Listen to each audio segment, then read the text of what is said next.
Good evening again, everybody, and welcome to the East Troublesome Grand Zone and William Fork Fire Evening Update.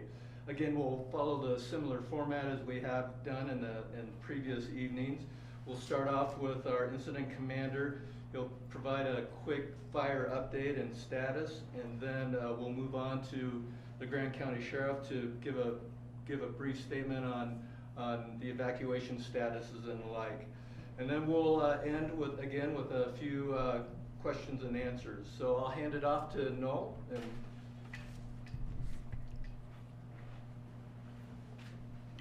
Thank you, Stan.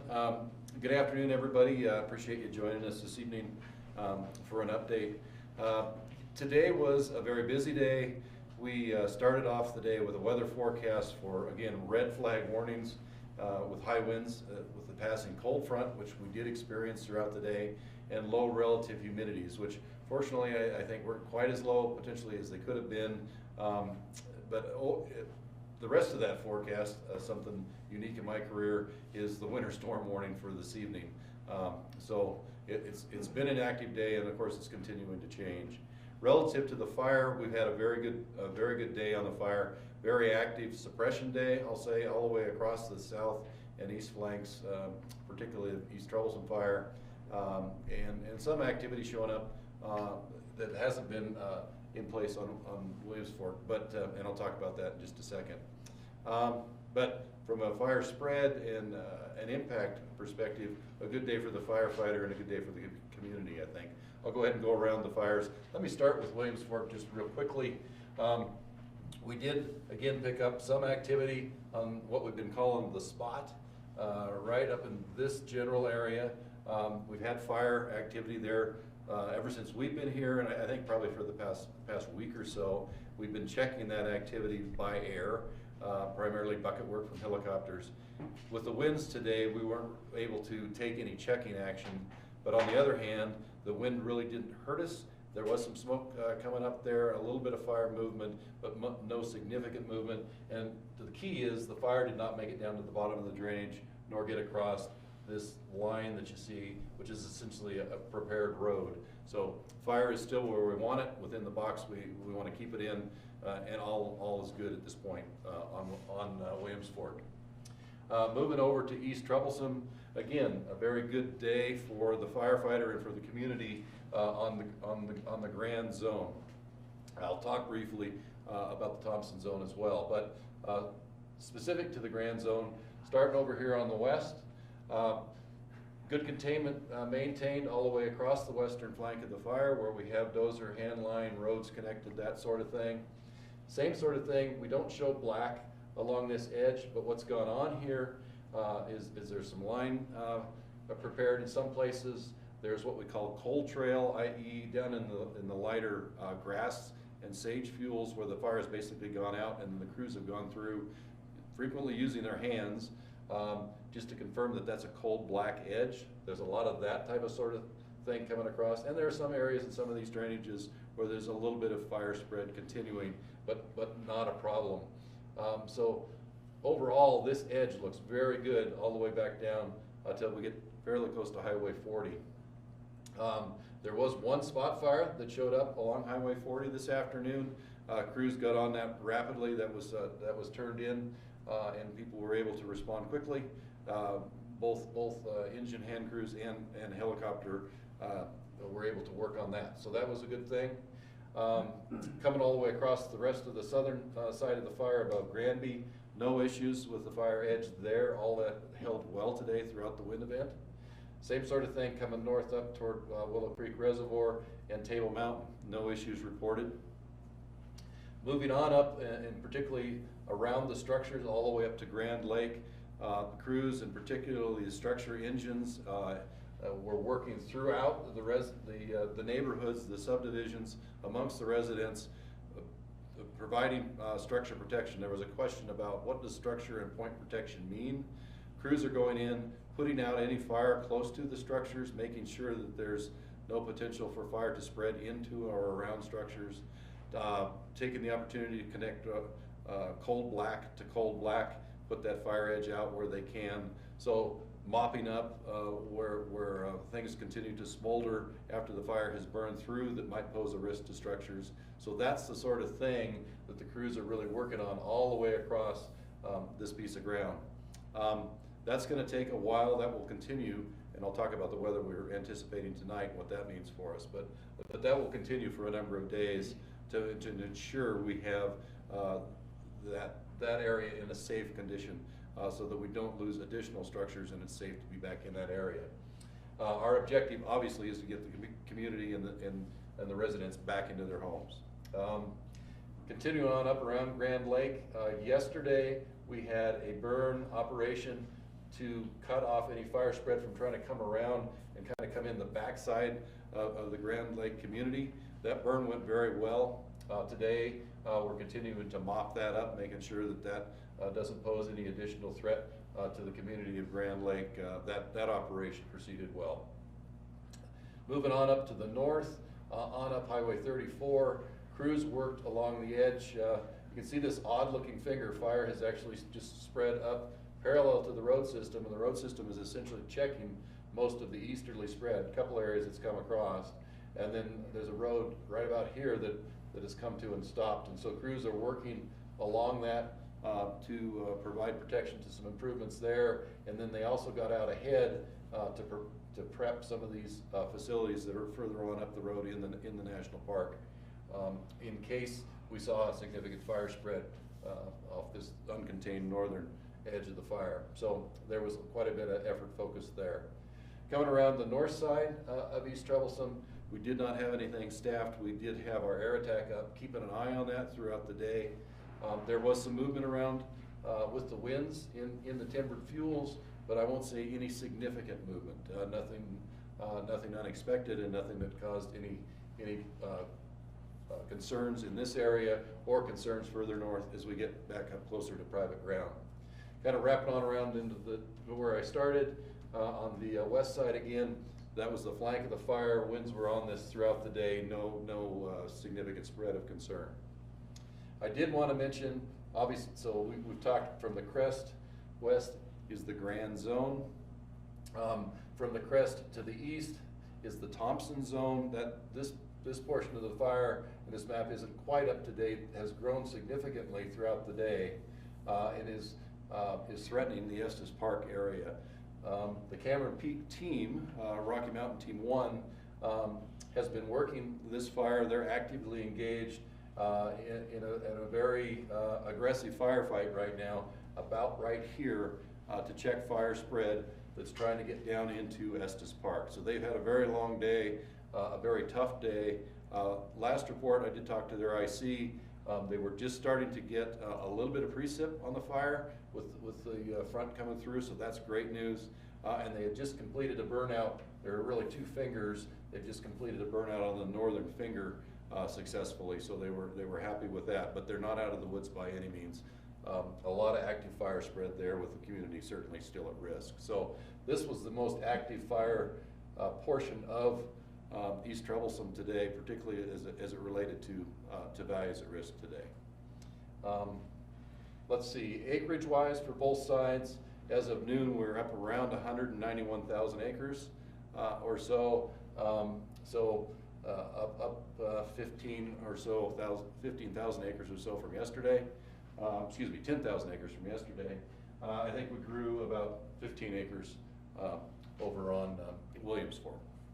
I'll stop there, I think, and turn it over to your sheriff. Thank you.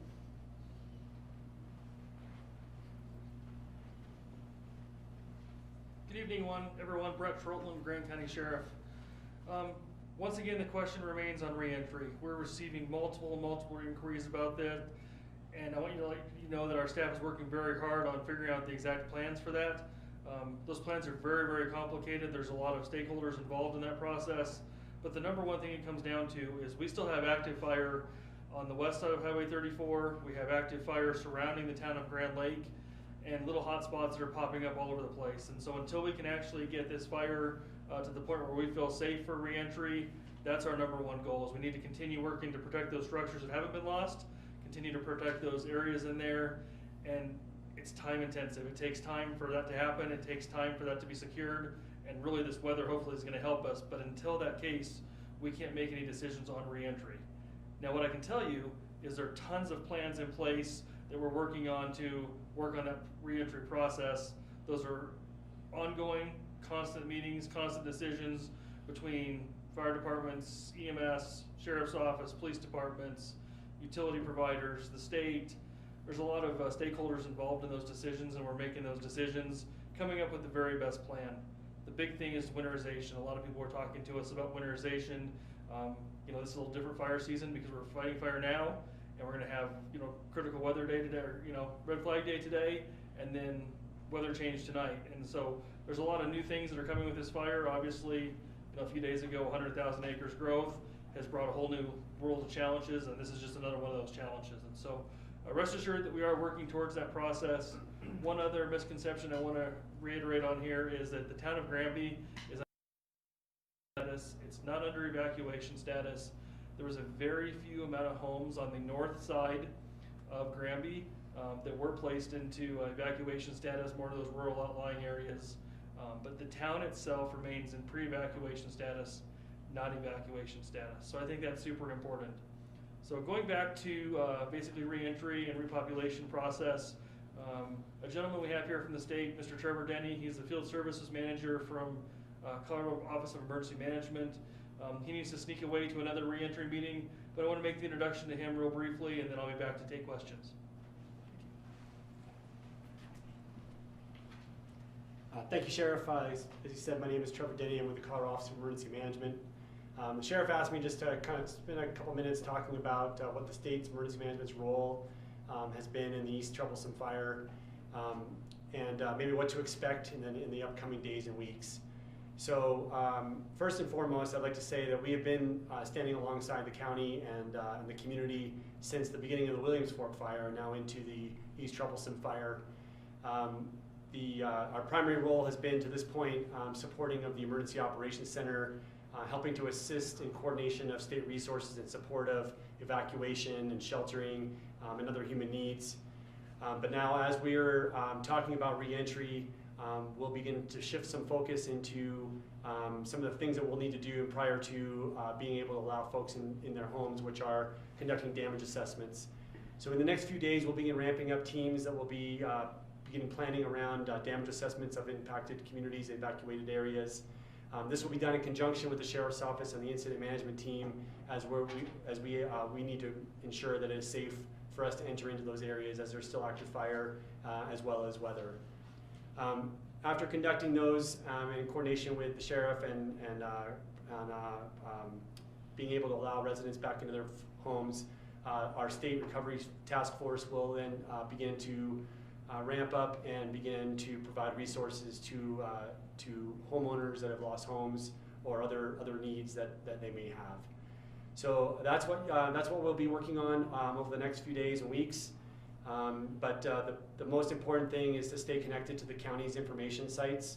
So please stay tuned to those as you can, as that will be the most reliable and up-to-date information that you can get. Thank you. Thanks, Trevor. Sheriff, we have a few questions for you.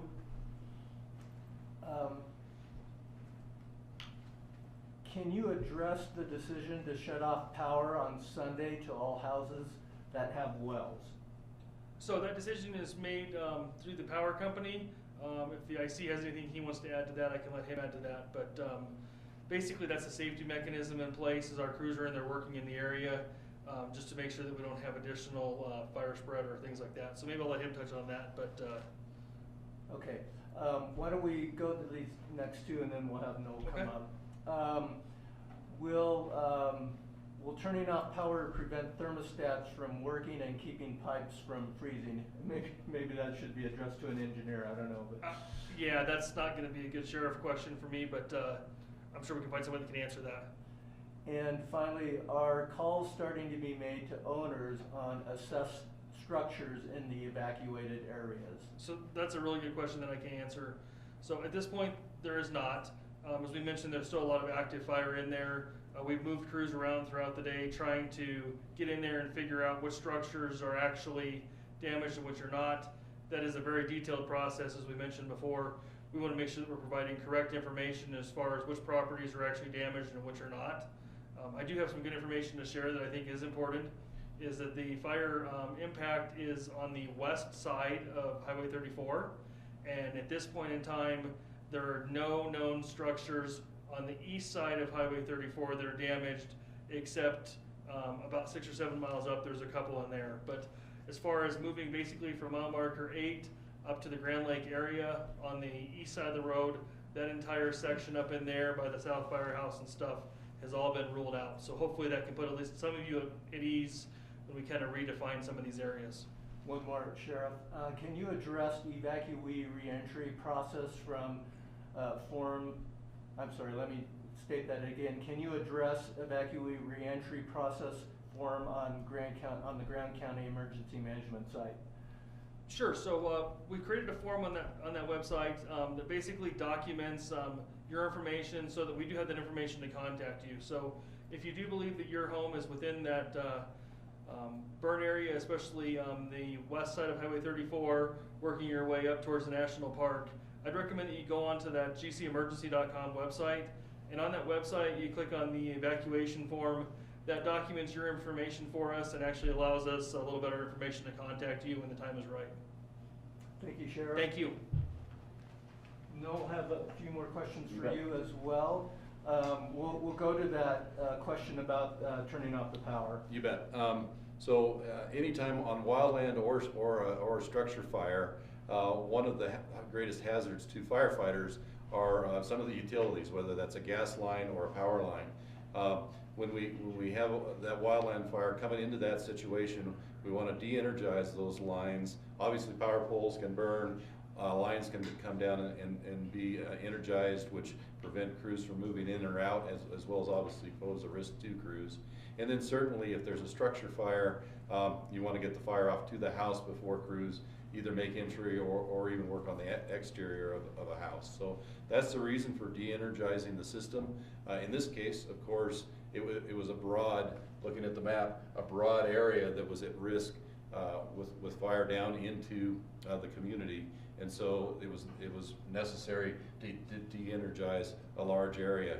Now certainly once that's, and again, I'm not with the utility company, but once that's happened and you've had the damage to the infrastructure, power poles being down, power lines being down, then it takes a while to be able to re-energize that system. And certainly you don't want to re-energize a damaged system, because now you have live power lines again back down on the ground that are a risk to the firefighter.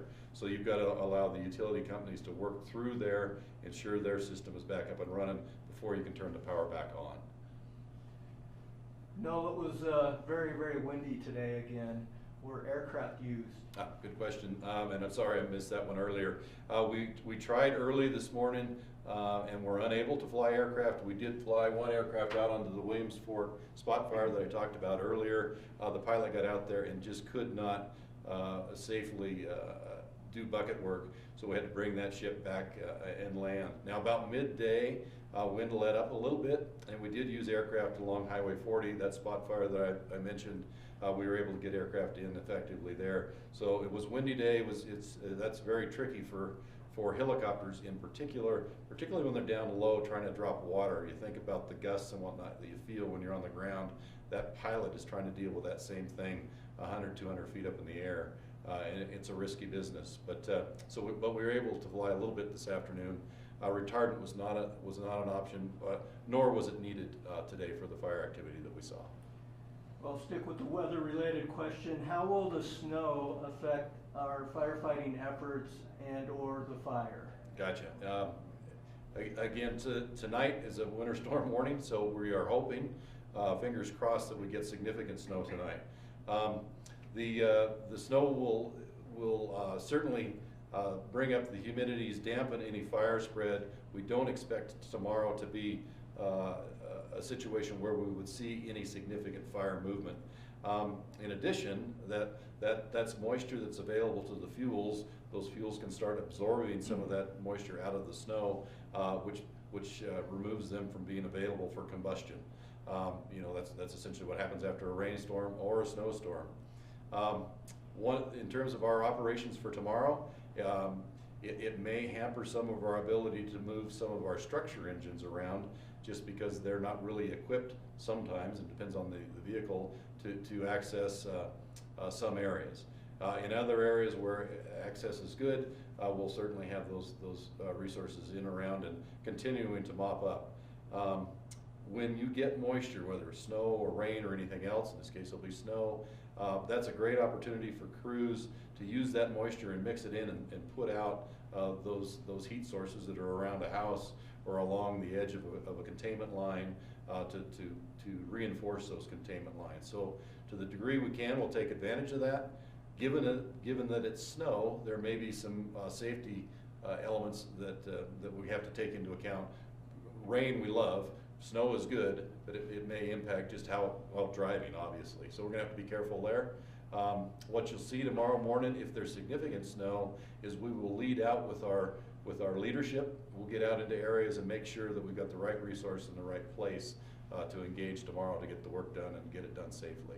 So overall, snow's a great thing. We've been hoping for it. I hope we get a lot of it, and we'll take advantage of that tomorrow. Is the fire threatening Highway 40? There is still some threat to Highway 40. You know, we talked about this area down here where the fire is up on the hill and the light fuels, and there is still some active fire edge up there. The snow that we just talked about in those lighter fuels is really going to be a significant event in that it's basically going to put that out. The snow will not put out heavy fuels, logs, larger limbs, that sort of thing is not going to go out with snow unless we get a lot more snow.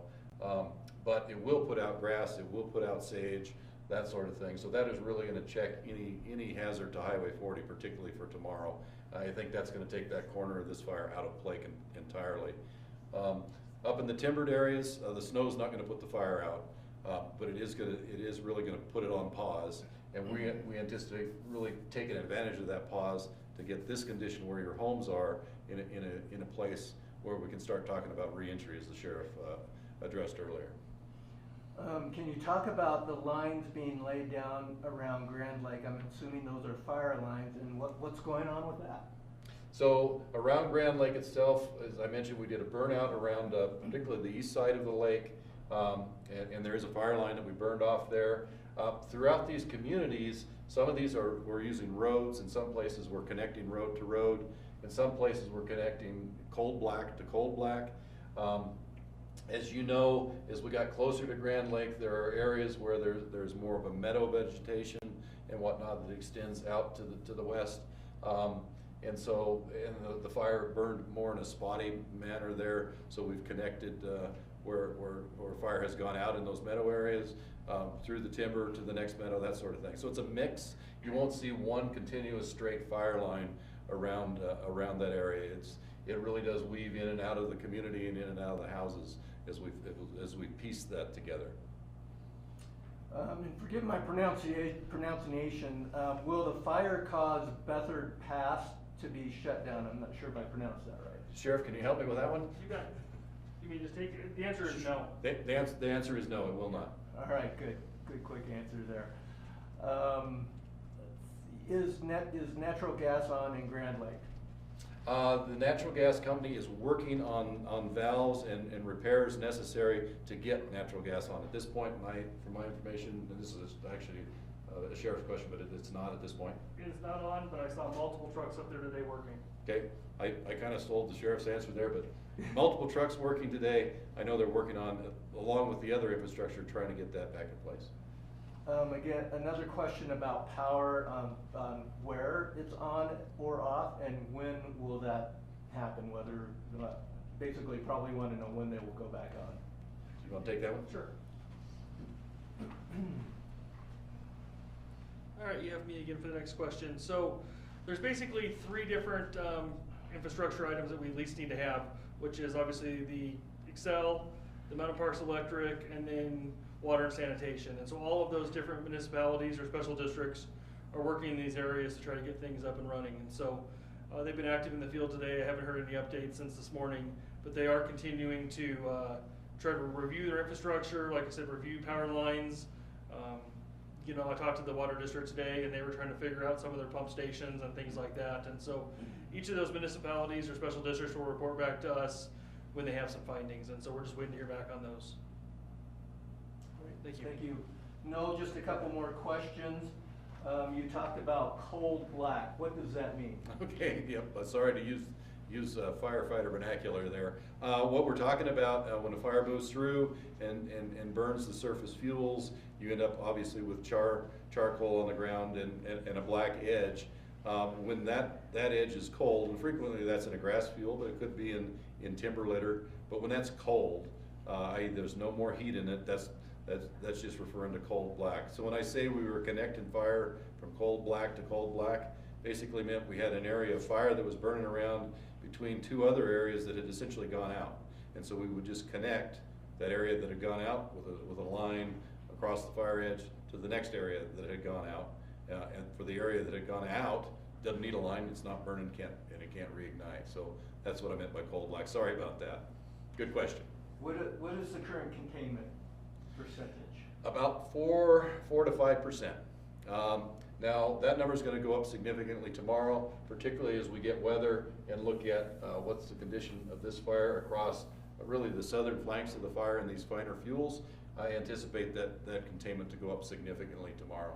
Really looking forward to that. We will not show containment in the near term around the entire north side of the fire through the park. I anticipate containment to come up fairly quickly also in the Grand Lake area, but certainly on this southern portion, we'll see a big jump in the numbers tomorrow afternoon. Right, that's great news. What's happening on the north side of the fire, and what are the impacts up there? The north side of the fire right now is unstaffed. We have been flying it every day just to evaluate where it is, and we're working out further north to make sure we identify values at risk, particularly private properties or any improvements that may be impacted by the fire. Given the way the fire has moved and the values imminently at risk, which are primarily here and obviously over toward Estes Park, this is where our focus has been given the resources we have available to us.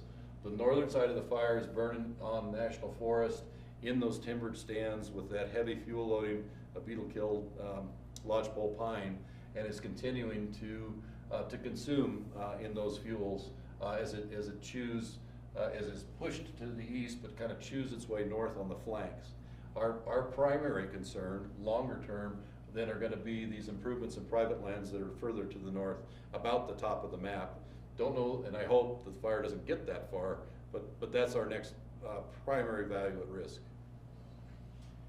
And Noel, this is a great question, something that we deal with every day, and this year anyway. How are the firefighters dealing with COVID? That is a very good question. So, you know, COVID challenges us, and we deal with that every day in our fire organization, in that, we need to keep our fire resources healthy, both for personal reasons, just so that we care for our people, and then certainly from a workforce perspective, so that we have the resources available to fight these fires. And thirdly, we bring a lot of people into a community, and we want to make sure we don't bring COVID into a community. So those are things we think about and address with our COVID, what I call our COVID plans and our COVID mitigations. We take that very seriously. So here in camp, as well as out on the line, we have a number of things that we're doing differently this year to address and try to minimize the spread of this virus. Certainly social distancing, wearing masks, and good sanitation is really the key to that, and we really emphasize that on a daily basis. We're also doing things like this video conferencing, where ordinarily the sheriff and I would be talking to you in a crowded auditorium. And we're not doing that this year for your health as well as for ours. The firefighters get their meals differently this year. They used to stand in a chow line, get their food, go through the salad bar, sit down and eat together. Now they get a box, kind of like you would, a to-go box like you get at Wendy's, and they take that out to their vehicle to eat, rather than sit together, to try to minimize that spread of the virus. And thirdly, and we've had a great opportunity on this fire with this YMCA facility, it's priceless in that we've been able to put our firefighters undercover. We've been able to give them showers every evening. and a bed to sleep in, and just that additional rest and sanitation has resulted in a significant decrease in just the regular flu and what we call camp crud, respiratory illnesses, and a number of other things. All of those things are COVID mitigations that have been very effective for us this year. And overall, our COVID numbers have been extremely low. We've had some tests out, but the instances of COVID have not been a problem on this incident. All right, one final question, though. What's the status of the investigation of the cause of the fire? I know that's of concern. Again, I don't have any information on an update on that investigation. Cause is still under investigation. As far as I know, probably human cause, but I have no information on any specifics about that. Forest is conducting that investigation. Thank you, Noel. Thank you. And thank you, Sheriff and Trevor, for being here and answering some questions and giving some updates, especially on the disaster relief piece. Again, thank you for joining us tonight, taking time out to do that. We appreciate your time. We'll respond to any other questions that you post on Facebook as we can. And again, please stay tuned to both the fire Facebook feed and the county's Facebook feed and the Sheriff's Department or Sheriff's Office Facebook feed, as well as into it. So thank you, and again, this concludes our meeting for tonight.